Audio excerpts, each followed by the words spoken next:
ಆಕಾಶವಾಣಿ ಮಡಿಕೇರಿ.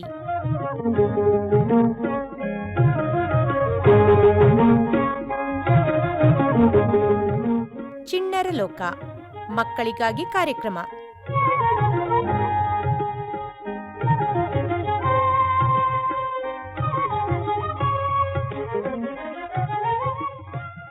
ಪುಟಾಣಿಗಳೇ ನಮಸ್ಕಾರ. ಇವತ್ತಿನ ಚಿಣ್ಣರ ಲೋಕ ಕಾರ್ಯಕ್ರಮಕ್ಕೆ ನಿಮಗೆಲ್ಲ ಅಕ್ಕರೆಯಿಂದ ಸ್ವಾಗತವನ್ನು ಬಯಸ್ತಾ ಇದ್ದೇನೆ. ನಿಮ್ಮ ವಿದ್ಯಕ್ಕ. ಮಕ್ಕಳೇ, ಇಂದು ಕೇಳಿ ಮಡಿಕೇರಿಯ ಸಂತ ಮೈಕಲರ ಕನ್ನಡ ಮಾಧ್ಯಮ ಹಿರಿಯ ಪ್ರಾಥಮಿಕ ಶಾಲೆಯ ವಿದ್ಯಾರ್ಥಿಗಳಿಂದ ಕಾರ್ಯಕ್ರಮ ವೈವಿಧ್ಯ. ಮಡಿಕೇರಿಯ ಸಂತ ಮೈಕಲರ ಕನ್ನಡ ಹಿರಿಯ ಪ್ರಾಥಮಿಕ ಶಾಲಾ ಪುಟಾಣಿಗಳಿಂದ ಒಂದು ಕಾರ್ಯಕ್ರಮ. ಮುಂಜಾನೆಯಲ್ಲಿ ಇಬ್ಬನಿಯ ಮುತ್ತಿನ ಹನಿಗಳು ಹಸಿರಿನ ಎಲೆಗಳನ್ನು ಸಂತೋಷಪಡಿಸುವ ಹಾಗೆ, ಮುಸ್ಸಂಜೆಯಲ್ಲಿ ಬೀಸುವ ತಂಗಾಳಿಯು ಪ್ರಕೃತಿಯನ್ನು ತೂಗುವ ಹಾಗೆ ಭಗವಂತನ ಸ್ಮರಣೆ ಪ್ರತಿ ಮನುಷ್ಯನ ಹೃದಯವನ್ನು ಅಪರಿಮಿತ ಶಾಂತಿಯ ಎಡೆಗೆ ಕೊಂಡೊಯ್ಯುತ್ತದೆ. ಈಗ ನಾವು ಶಾಂತಿಯ ವಾತಾವರಣವನ್ನು ಪ್ರಾರ್ಥನೆಯೊಂದಿಗೆ ಸೃಷ್ಟಿಸೋಣ.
ಕಡಲು ನದಿಯ ದಾರೆ, ಖಗವು ಮೃಗವು ಹೂವು, ನೀನು ಗೈದ ಚೆಲುವು, ಹಬ್ಬ ಕಣ್ಣಿಗೆ ನಮ್ಮ ಪಾಲಿಗೆ, ಹಬ್ಬ ಕಣ್ಣಿಗೆ ನಮ್ಮ ಪಾಲಿಗೆ. ಲೋಕವಂದ್ಯನೇ ನಿನಗೆ ವಂದನೆ, ಶಾಂತಿದಾತನೇ ಕೋಟಿ ವಂದನೆ, ಕೋಟಿ ವಂದನೆ. ಮಾನವ ಕುಲದ ಸಂತಸಕ್ಕಾಗಿ ತಂದಿಹೆ ನೀನು ಎಲ್ಲವನು, ಮಾನವ ಕುಲದ ಸಂತಸಕ್ಕಾಗಿ ತಂದಿಹೆ ನೀನು ಎಲ್ಲವನು. ಹಂಚಿಕೊಂಡು ಬಾಳಿ ಎಲ್ಲ ಸುಖದೆ ಎಂದೇ, ಸ್ವಾರ್ಥ ಬೇಡ ಎಂದೇ, ಪ್ರೀತಿ ತೋರಿ ಎಂದೇ,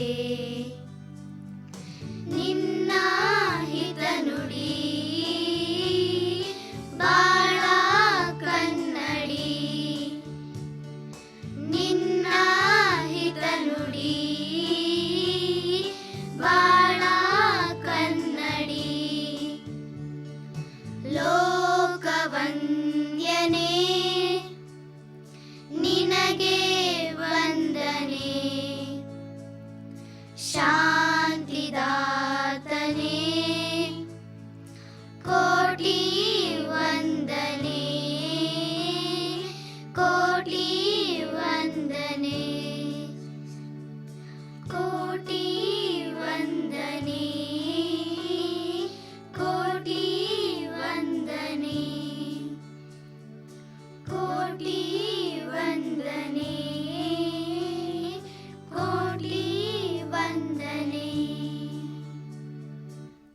ಶಾಲೆಗಳು ಶಿಕ್ಷಣದ ಬಾಗಿಲುಗಳಾಗಿದ್ದು ಶಿಸ್ತನ್ನು ಕಟ್ಟುನಿಟ್ಟಾಗಿ ಕಲಿಸುವ ತಾಣಗಳಾಗಿವೆ. ವಿದ್ಯಾಸರಸ್ವತಿ ನೆಲೆಸಿರುವ ಈ ಶಾಂತಿ ಎಂಬ ದೇಗುಲವು ಸದಾ ಕೈಬೀಸಿ ವಿದ್ಯಾರ್ಥಿಗಳನ್ನು ಕರೆದು ಅವರಿಗೆ ಬೇಕಾದ ಶಿಕ್ಷಣ, ಮೌಲ್ಯಗಳು ಹಾಗೂ ಸಂಸ್ಕಾರವನ್ನು, ಉತ್ತಮ ನಡತೆಯನ್ನು ನೀಡಿ ಆಟದಲ್ಲೂ ಪಾಠದಲ್ಲೂ ನಮ್ಮನ್ನು ಮುನ್ನಡೆಸುವ ಕೇಂದ್ರಗಳಾಗಿವೆ. ಈ ಸಂದರ್ಭದಲ್ಲಿ ಶಾಲೆಯ ಬಗ್ಗೆ ಒಂದೆರಡು ಮಾತನಾಡಲು ಬರುತ್ತಿದ್ದಾರೆ SB ಮಾಷಿತಾ. ಎಲ್ಲರಿಗೂ ಶುಭೋದಯ. ನಾನು 7ನೇ ತರಗತಿಯಲ್ಲಿ ಓದುತ್ತಿದ್ದೇನೆ. ಶಾಲೆಯು ನಮ್ಮೆಲ್ಲರ ಜೀವನದ ಅವಿಭಾಜ್ಯ ಅಂಗವಾಗಿದೆ. ಶಿಕ್ಷಣವನ್ನು ಪಡೆಯುವಲ್ಲಿ ಶಾಲೆಯು ಮೊದಲ ಕಿಡಿಯಾಗಿದೆ. ಜ್ಞಾನ ಮತ್ತು ನೈತಿಕ ನಡವಳಿಕೆಯ ಶಿಕ್ಷಣವನ್ನು ನೀಡುವ ದೀಪಸ್ತಂಭವೇ ನಮ್ಮ ವಿದ್ಯಾಸಂಸ್ಥೆಯ ಮೊದಲ ಗುರಿಯಾಗಿದೆ. ಸಹಸ್ರಾರು ಜನರ ಬೆಳವಣಿಗೆಗೆ ಅಡಿಪಾಯವಾಗಿ ಕಾರ್ಯನಿರ್ವಹಿಸುವ ಮೌಲ್ಯಗಳನ್ನು ಮತ್ತು ತತ್ವಗಳನ್ನು ಶತಮಾನಗಳಿಂದಲೂ ತುಂಬುತ್ತಾ ಬರುತ್ತಿದ್ದಾರೆ. ಶಾಲೆಯಲ್ಲಿ ಪ್ರತಿಯೊಂದು ಮಗುವಿನ ಕಲಾತ್ಮಕ ಕೌಶಲ್ಯವನ್ನು ಹೆಚ್ಚಿಸುವುದರಲ್ಲಿ ಶಿಕ್ಷಕರು ಗಣನೀಯವಾಗಿ ಶ್ರಮಿಸುತ್ತಾ ಬರುತ್ತಿದ್ದಾರೆ. ಒಬ್ಬ ನಿಷ್ಠಾವಂತ ಶಿಕ್ಷಕ ವಿದ್ಯಾರ್ಥಿಯ ಬದುಕಿನ ಪುಟದಲ್ಲಿ ಬರೆಯುವ ಲೇಖನದ ಥರ ತನ್ನ ಒಡಲಾಳದಲ್ಲಿ 100 ನೋವಿದ್ದರೂ ಎಲ್ಲವನ್ನು ಮರೆತು ವಿದ್ಯಾರ್ಥಿಯ ಬದುಕನ್ನು ರೂಪಿಸುವ ಹೊಣೆ ಹೊತ್ತು ಶ್ರಮಿಸುತ್ತಾರೆ. ಶಿಕ್ಷಕ ಹೇಗಿರಬೇಕು ಎಂಬುದು ವಿದ್ಯಾರ್ಥಿಗಳ ದೃಷ್ಟಿಕೋನದಿಂದ ಗ್ರಹಿಸಿ ಹೇಳುವುದಾದರೆ ಶಿಕ್ಷಕ ಮಾರ್ಗದರ್ಶಕನಾಗಿರಬೇಕು. ಕೇವಲ ಪಾಠವನ್ನಷ್ಟೇ ಬೋಧಿಸದೆ ವಿದ್ಯಾರ್ಥಿಯ ಬದುಕನ್ನು ರೂಪಿಸುವ ಹೊಣೆ ಹೊತ್ತು ಶ್ರಮಿಸುತ್ತಾರೆ. ಶಿಕ್ಷಕ ಕವಿಯಾಗಿ, ವಿದ್ಯಾರ್ಥಿಗಳು ಕವಿತೆಯಾಗಿ ಚಿತ್ರಿಸುವ ಕನಸುಗಾರನಾಗಿರಬೇಕು. ನಾವೆಲ್ಲರೂ ವಿವಿಧ ಭಾವನೆಗಳನ್ನು ಹೊಂದಿದ್ದೇವೆ. ನಮ್ಮ ದೇಶದ ಬಗ್ಗೆ ನಮ್ಮಲ್ಲಿರುವ ಪ್ರೀತಿ ಮತ್ತು ವಾತ್ಸಲ್ಯವನ್ನು ವ್ಯಕ್ತಪಡಿಸುವುದೇ ದೇಶಭಕ್ತಿ. ದೇಶ ಪ್ರೇಮವನ್ನು ಸದಾ ಜೀವಂತವಾಗಿರಿಸಿಕೊಂಡು ದೇಶದ ಹಿರಿಮೆಯನ್ನು ಮುಗಿಲೆತ್ತರಕ್ಕೆ ಕೊಂಡು ಹೋಗುವುದು ಪ್ರತಿ ಭಾರತೀಯನ ಕರ್ತವ್ಯವಾಗಿರುತ್ತದೆ. ಈ ನಿಟ್ಟಿನಲ್ಲಿ ನಾವೆಲ್ಲ ದೇಶ ಪ್ರೇಮದ ಭಾವನೆ ಮೂಡಿಸುವ ದೇಶಭಕ್ತಿ ಗೀತೆಯನ್ನು ಪ್ರಸ್ತುತಪಡಿಸುತ್ತಿದ್ದೇವೆ. ಇದರ ರಚನಾಕಾರರು ಕುವೆಂಪು.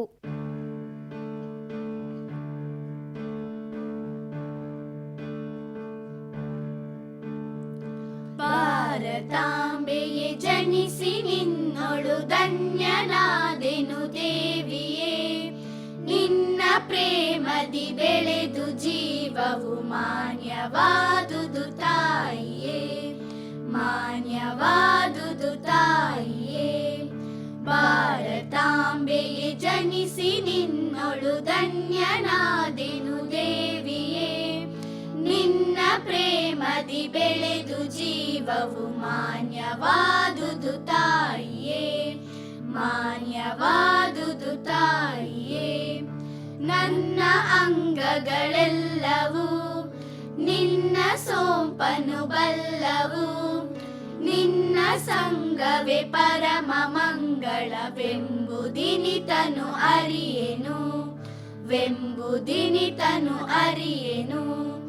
ನನ್ನ ಅಂಗಗಳೆಲ್ಲವೂ ನಿನ್ನ ಸೋಂಪನು ಬಲ್ಲವು, ನಿನ್ನ ಸಂಗವೇ ಪರಮ ಮಂಗಳವೆಂಬುದಿನಿತನು ಅರಿಯೆನು, ವೆಂಬುದಿನಿತನು ಅರಿಯೆನು.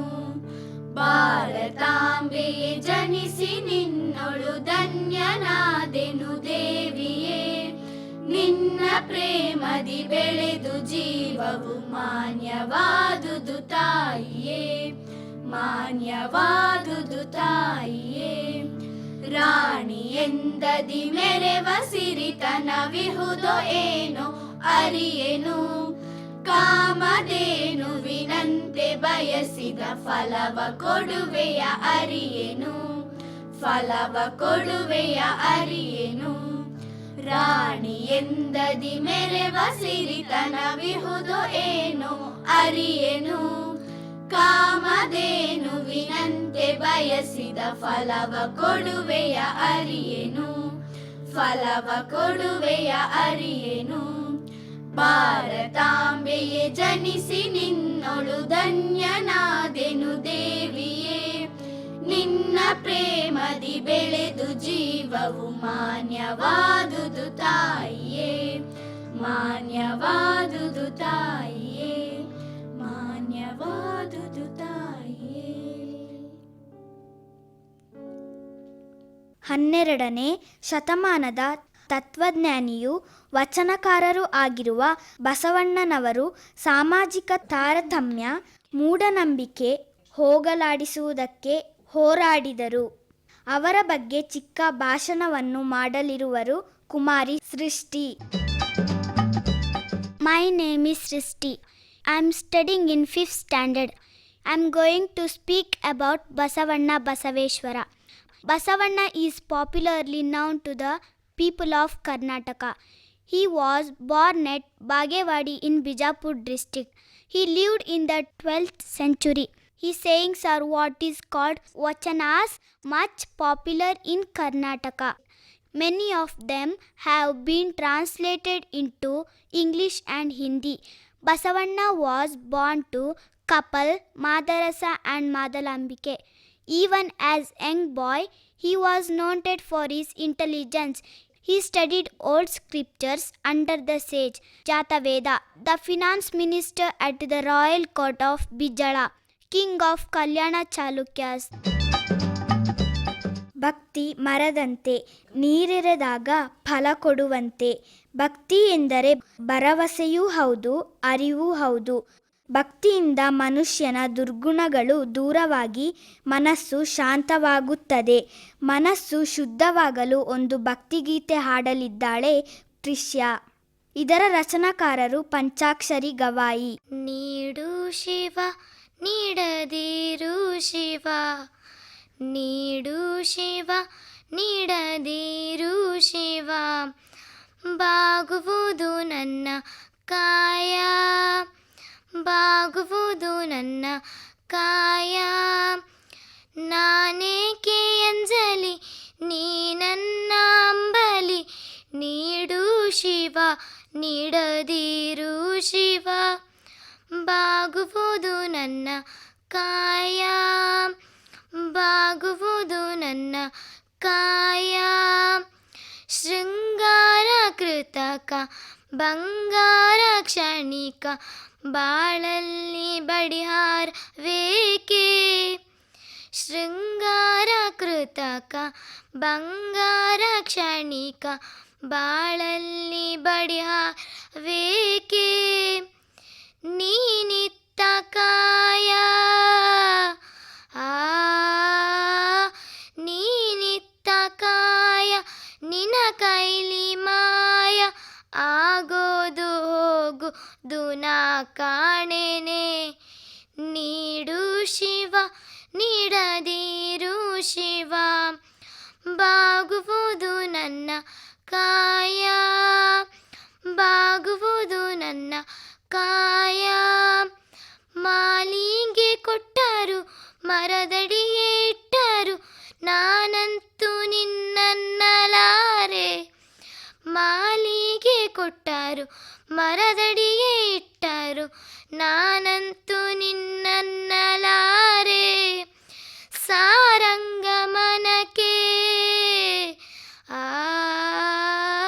ಸಾರಂಗಮನಕ್ಕೆ ನೂರಾರು ಬಯಕೆ, ಮುಂದಿಟ್ಟು ರಮಿಸೋದು ನಾ ಕಾಣೆನೆ, ನೀಡು ಶಿವ ನೀಡದಿರು ಶಿವ, ನೀಡು ಶಿವ ನೀಡದಿರು ಶಿವ, ಬಾಗುವುದು ನನ್ನ ಕಾಯ, ಬಾಗುವುದು ನನ್ನ ಕಾಯ. ಕಷ್ಟವೇ ಬಂದರೂ ಸುಖವೇ ಇದ್ದರೂ ನಿನ್ನೊಂದಿಗಿರುವವಳು ನೆರಳಿನಂತೆ. ನೀ ಓಡಿದರೂ ನೀ ನಡೆದರೂ ನಿನ್ನ ಹಿಂದೆಯೇ ಬರುವಳು ಹೆಜ್ಜೆ ಗುರುತಿನಂತೆ. ನಮ್ಮ ಮೊದಲ ಉಸಿರಿನಿಂದ ಅವಳ ಕೊನೆಯ ಉಸಿರಿನವರೆಗೆ ಪ್ರೀತಿಸುವ ಏಕೈಕ ದೈವ ಅಮ್ಮ. ನಾವೀಗ ಅಮ್ಮನ ಬಗ್ಗೆ ಒಂದೆರಡು ಮಾತುಗಳನ್ನು ಆಲಿಸೋಣ ಇಬ್ಬನಿಯಿಂದ. ನನ್ನ ನನ್ನ ಹೆಸರು ಇಬ್ಬನಿ. ನಾನು ಕನ್ನಡ ಮಾಧ್ಯಮ ಶಾಲೆಯಲ್ಲಿ 6ನೇ ತರಗತಿಯಲ್ಲಿ ಓದುತ್ತಿದ್ದೇನೆ. ಇವತ್ತು ನಾನು ಅಮ್ಮನ ಮಮತೆಯ ಬಗ್ಗೆ ಒಂದೆರಡು ಮಾತನಾಡಲು ಇಚ್ಛಿಸುತ್ತೇನೆ. ಅಮ್ಮ ನಿನ್ನ ಎದೆಯಾಳದಲ್ಲಿ ಗಾಳಕ್ಕೆ ಸಿಕ್ಕ ಮೀನು. ಈ ಕವನ ಪ್ರತಿಬಿಂಬಿಸುವುದು ತಾಯಿ ಮಗುವಿನ ಆತ್ಮೀಯ ಸಂಬಂಧವನ್ನು. ಅಮ್ಮ ಎಂಬುದು ಸಾರ್ವಕಾಲಿಕ ಸತ್ಯ. ತಾಯಿಯೊಬ್ಬಳು ತನ್ನ ಗರ್ಭದಲ್ಲಿ 9 ತಿಂಗಳು ಜೀವವೊಂದನ್ನು ಹೊತ್ತು ನೋವೆಲ್ಲವನ್ನು ಸಹಿಸಿಕೊಂಡು ಆ ಜೀವ ಧರೆಗೆ ಚಿರಲು ಕಾರಣಳಾಗಿರುತ್ತಾಳೆ. ನಂತರ ಆ ಜೀವವನ್ನು ಕಣ್ಣರೆಪ್ಪೆಯಂತೆ ಕಾಪಾಡುತ್ತಾಳೆ. ಮೇಲು ಕೀಳು ಎಂಬ ಭೇದವಿರದೆ ಎಲ್ಲರ ಬಳಿಯೂ ಇರುವ ಅತ್ಯಮೂಲ್ಯ ಕೊಡುಗೆ ತಾಯಿ. ವಿಜ್ಞಾನ ಎಷ್ಟೇ ಮುಂದುವರೆಯಬಹುದು, ಜಗತ್ತಿನಲ್ಲಿ ಎಷ್ಟೋ ವಸ್ತುಗಳ ಬದಲಿಗೆ ವಸ್ತುಗಳು ಬಂದಿರಬಹುದು, ಆದರೆ ಯಾವುದೇ ಪ್ರೀತಿ ತುಂಬಲಾರದ ಸ್ಥಾನ ತಾಯಿಯದು. ಉಪ್ಪಿಗಿಂತ ರುಚಿ ಇಲ್ಲ, ತಾಯಿಗಿಂತ ಬಂಧು ಇಲ್ಲ ಎಂಬ ಗಾದೆಯಂತೆ ಜಗತ್ತಿನಲ್ಲಿ ಯಾರು ತಾಯಿಯ ಸ್ಥಾನ ತುಂಬಲಾರರು. ಜಗತ್ತಿನಲ್ಲಿ ಎಷ್ಟೋ ಬಂಧು ಮಿತ್ರರಿರಬಹುದು, ಆದರೆ ತಾಯಿಯ ಪ್ರೀತಿ ವಾತ್ಸಲ್ಯವನ್ನು ಅವರು ನೀಡಲಾರರು. ಜಗತ್ತಿನ ಹುಟ್ಟಿಗೆ ಕಾರಣ ಅಮ್ಮ. ದೇವರು ತಾನು ಎಲ್ಲೆಡೆ ಇರುವುದು ಅಸಾಧ್ಯ ಎಂದು ತಿಳಿದಾಗ ಸೃಷ್ಟಿಸಿದ ಜೀವವೇ ಅಮ್ಮ. ಅಮ್ಮ ತನ್ನ ಕಂದನನ್ನು ಲಾಲಿ ಹಾಡಿ ತೊಟ್ಟಿಲ ತೂಗಿ ಮಲಗಿಸುವ ತನ್ನ ಕಂದ ಮೊತ್ತ ಮೊದಲು ಹೆಜ್ಜೆಗಳ ಇಡುವುದನ್ನು ಕಂಡು ಅವಳು ಸಂತೋಷ ಪಡುತ್ತಾಳೆ. ತನ್ನ ಕಂದನಿಗೆ ಎಷ್ಟೇ ಕಷ್ಟ ಬಂದಿದ್ದರೂ ಅದನ್ನು ಅರಿಯುವ ಸಾಮರ್ಥ್ಯ ತಾಯಿಗಿದೆ. ತನ್ನ ಕಂದನ ಭಾವನೆಗಳನ್ನು ಹೇಳದೆಯೇ ಅರ್ಥ ಮಾಡಿಕೊಳ್ಳುತ್ತಾಳೆ. ಅಮ್ಮ ತನಗೆಂದೇ ದುಡಿಯುತ್ತಿರುವ ಜೀವ ಅತ್ತಾಗ ಸಂತೈಸುತ್ತಾಳೆ. ನಾವು ತಪ್ಪು ದಾರಿಯಲ್ಲಿ ನಡೆದಾಗ ಸರಿದಾರಿಗೆ ತರುವುದು ಅವಳೇ. ಮನೆಯೇ ಮೊದಲ ಪಾಠಶಾಲೆ, ತಾಯಿಯೇ ಮೊದಲ ಗುರು. ತಾಯಿ ತಾನೇ ಮೊದಲ ಗುರುವಾಗಿ ಮಗುವಿಗೆ ಬಾಳಿನಲ್ಲಿ ನಡೆಯುವುದನ್ನು ಕಲಿಸಿಕೊಡುತ್ತಾಳೆ. ತನಗೆಂದು ಒಂದು ಕ್ಷಣವೂ ಮೀಸಲಿಡದೆ ತಾಯಿ ತನ್ನ ಕುಟುಂಬದ, ತನ್ನ ಕಂದನ ಒಳಿತಿನ ಬಗ್ಗೆ ಸದಾ ಯೋಚಿಸುತ್ತಿರುತ್ತಾಳೆ. ಮಗುವಿಗೆ ಪುಟ್ಟ ಗಾಯವಾದರೂ ಸಹಿಸದ ತಾಯಿ ತನ್ನ ಮಗು ಕೆಟ್ಟ ಕನಸು ಕಂಡು ಹೆದರಿದರೆ ಬಂದು ಸಮಾಧಾನಪಡಿಸಿ ತಲೆ ಸವರಿ ಪ್ರೀತಿಯ ಅಪ್ಪುಗೆ ನೀಡಿ ಮಲಗಿಸುತ್ತಾಳೆ. ತನ್ನ ಮಗು ಅತ್ತಾಗ ಸಂತೈಸುವ ತಾಯಿ ಮಗು ನಕ್ಕಾಗ ತಾನು ಖುಷಿಪಡುತ್ತಾಳೆ. ತನ್ನ ಮಗು ಮುನಿಸಿಕೊಂಡು ಕೂತರೆ ಅದನ್ನು ಪ್ರೀತಿಯಿಂದ ಓಲೈಸುತ್ತಾಳೆ. ಭಾರತೀಯ ಸಂಸ್ಕೃತಿಯ ಪರಂಪರೆಯಲ್ಲಿ ಹಸುವಿನ ಬಗ್ಗೆ ಮಹತ್ವದ ಗೌರವವಿದೆ. ಏಕೆಂದರೆ ಹಸುವನ್ನು ತಾಳ್ಮೆಯಲ್ಲಿ ಭೂಮಿಗೆ ಹಾಗೂ ಮಾತೃತ್ವಕ್ಕೆ, ತಾಯಿಗೆ ಹೋಲಿಕೆ ಮಾಡುತ್ತಾರೆ. ಅಲ್ಲದೆ ಹಸುವಿನಿಂದ ಸಾಕಷ್ಟು ರೀತಿಯಲ್ಲಿ ಪ್ರಯೋಜನವಿದ್ದು, ಇಂತಹ ಹಸುವಿನ ಬಗ್ಗೆ ಹಾಡಿನ ಮೂಲಕ ತಿಳಿಸಲಿದ್ದಾಳೆ ನನ್ನ ಸ್ನೇಹಿತೆ ಸೃಷ್ಟಿ. My name is Srishti. I am studying in 5th standard. The name of the poem is Cow. The friendly cow, all red and white, I love with all my heart. She gives me cream with all her might to eat with apple tart. She wanders lowing here and there, and yet she cannot stray.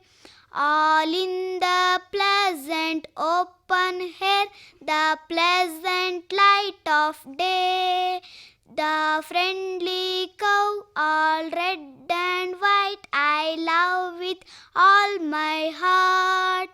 She gives me cream with all her might to eat with apple tart. And blown by all the winds that pass, and wet with all the shower, she walks among the meadow grass and eats the meadow flowers. The friendly cow, all red and white, I love with all my heart. She gives me cream with all her might to eat with apple tart. Eat with apple tart. Eat with apple tart. Written by Robert Louis Stevenson. ಸ್ನೇಹಿತರೆ, ಕಾರ್ಯಕ್ರಮ ಕೇಳಿದ್ರಲ್ಲ? ಹೇಗನ್ನಿಸ್ತು? ಇಷ್ಟ ಆಯ್ತಾ? ಈ ಕಾರ್ಯಕ್ರಮದಲ್ಲಿ ಭಾಗವಹಿಸಿದವರು ಸಪಿನ್ತಾಜ್, ಫಾತಿಮತ್ ಶೈಜಾ, ರುಮಾನಾ, ದೀಕ್ಷಾ, ವರ್ಷಿಣಿ, ಅಮೂಲ್ಯ, ಲೀಕ್ಷಿತಾ ಮತ್ತು ಟ್ರಿಷ್ಯಾ. ನಿರೂಪಣೆ ಮಾಡಿದ ನಾನು ಸ್ನೇಹ ಕೆಎಫ್. ವಾದ್ಯ ಸಹಕಾರ ನೀಡಿದವರು ಮಾಸ್ಟರ್ ರೋಹಿತ್ ರೂಬೆನ್ ಮತ್ತು ಡಿಎಂ ರೋಹಿತ್. ಕಾರ್ಯಕ್ರಮಕ್ಕೆ ಮಾರ್ಗದರ್ಶನ ನೀಡಿದವರು ಮುಖ್ಯ ಶಿಕ್ಷಕಿ ಸಿಸ್ಟರ್ ಪ್ರತಿಮಾ ರಾಡ್ರಿಗಸ್ ಹಾಗೂ ಶಿಕ್ಷಕರಾದ ಸಿಸಿಲಿಯಾ ಡಿಸೋಜಾ, ಎಲಿಜಾ ಮತ್ತು ಕೇಶವ್ ಗೌಡ ಹಾಗೂ ಶಿಕ್ಷಕ ವೃಂದ. ಎಲ್ಲರಿಗೂ ನಮಸ್ಕಾರ. ಪುಟಾಣಿಗಳೇ, ಇದುವರೆಗೆ ಮಡಿಕೇರಿಯ ಸಂತ ಮೈಕಲರ ಕನ್ನಡ ಮಾಧ್ಯಮ ಹಿರಿಯ ಪ್ರಾಥಮಿಕ ಶಾಲೆಯ ವಿದ್ಯಾರ್ಥಿಗಳಿಂದ ಕಾರ್ಯಕ್ರಮ ವೈವಿಧ್ಯ ಕೇಳಿದಿರಿ. ಮಕ್ಕಳೇ, ಇಲ್ಲಿಗೆ ಇಂದಿನ ಚಿಣ್ಣರ ಲೋಕ ಮುಗಿಯಿತು. ಕಾರ್ಯಕ್ರಮ ನಿರ್ವಹಣೆ PM ಜಗದೀಶ್. ಪ್ರಸಾರ ನಿರ್ವಹಣೆ M ಶಕುಂತಲಾ. ಮುಂದಿನ ಚಿಣ್ಣರ ಲೋಕದಲ್ಲಿ ಮತ್ತೆ ಭೇಟಿಯಾಗೋಣ. ಎಲ್ರಿಗೂ ನಮಸ್ಕಾರ.